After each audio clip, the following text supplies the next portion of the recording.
Hi, my name is Daniel Bisson-Chaillet and I'm game director of Tomb Raider. I'm going to talk about some of the footage we're going to see on the multiplayer. And I'm John Blythe and I'm going to be talking to you about it. Hello. Hey. Hey John, how you doing? Hey, very well, thanks. Let's look at the videos. This is a rescue mode. Like I was saying a little bit earlier, the rescue mode is about two clans. There's the scavengers and the survivors. Survivors has to stick together. They have a goal, which is getting the med packs back to a special location, while the scavengers their goal is to grief the survivors, preventing them from doing so. So as you can see at the bottom of the screen, bottom of the screen, you have to bring, as a survivor, you have to bring these packs, 5 packs, to be able to win. If you are scavengers, you basically need to kill and execute 20 of the survivors. You say kill and execute, that's the thing that makes it a little bit more trickier for the scavengers, isn't it? You can't just pick them off from a distance, you have to go in there and deliver the blow. Exactly. The thing about survivors is that they have the ability to be able to revive each other. So we see a trap here. But one of the things is that they have the ability to revive each other. So when they go down, basically they go to a vulnerable position because they don't move, but they can still shoot. But the scavengers, to be able to hit, to get the point, they need to approach it and take the risk of getting shot by them, but hitting them with a pickaxe and finishing them, getting the point. A few times in the room when I was just playing it, I shot someone, they fell down, I ran towards them, they just took me out immediately with a pistol. I thought, oh, I've got to learn how to play this game. Yes, the thing is that about a lot about the scavengers to be nimble. So when you do that, you should be rolling or zigzagging to reach your target. Otherwise, you're going to die. So it's almost like it's a will to live. Survivors has something that's called will to live.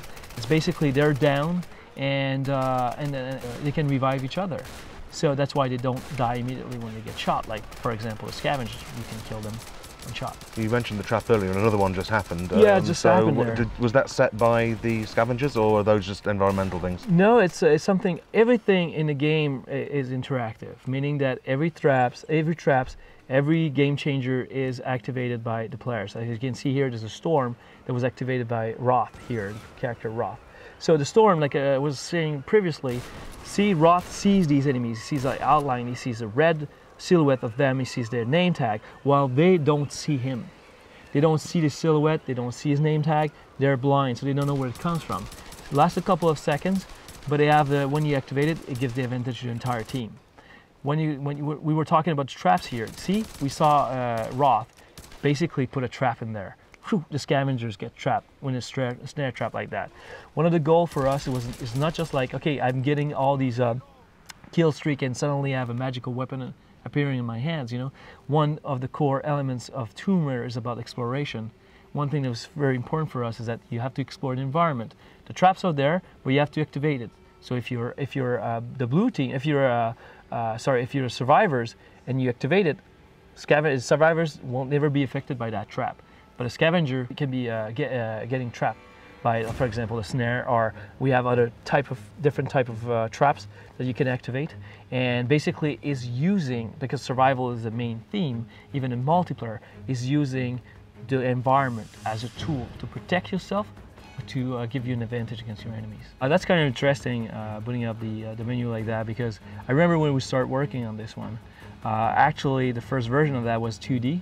So you actually were choosing the characters in a 2D space, and some of the lead artists at the time in Montreal had this crazy ideas of making it like 3D. So you've got all the choice of characters that we're seeing in a lot of different people. Does that have any impact on what you can do in the game? Does each person have any different powers? The only thing there's two things that can impact the game and what you do. If you choose the scavengers has some abilities that the survivors don't have. Like, for example, if you're choosing a scavenger, you have the ascension ability that permits you to be able to ascend on zipline very fast. While if you're a survivor and try to do the same thing, you will actually climb slowly on the zipline. Did I see Lara in there? Lara is in there. Lara, she's. We had a lot of long debate about are we gonna have her there or not. And we decided to put it there, but it's very difficult to get her because we wanted to create the same. She's an icon, she's a legend. There's an aspect, there's a special aura around her, and one of the things we want to create is true. And what we want to create is with multiplayer. We want to create the same, special aura around her. So when people are actually choosing Lara and you're playing multiplayer and you see this person come in as Lara, you're like, oh my god, this is Lara. So it basically mirroring what you feel when you're actually playing single player. Well, thanks very much for talking to me. Thank you guys. Thank you.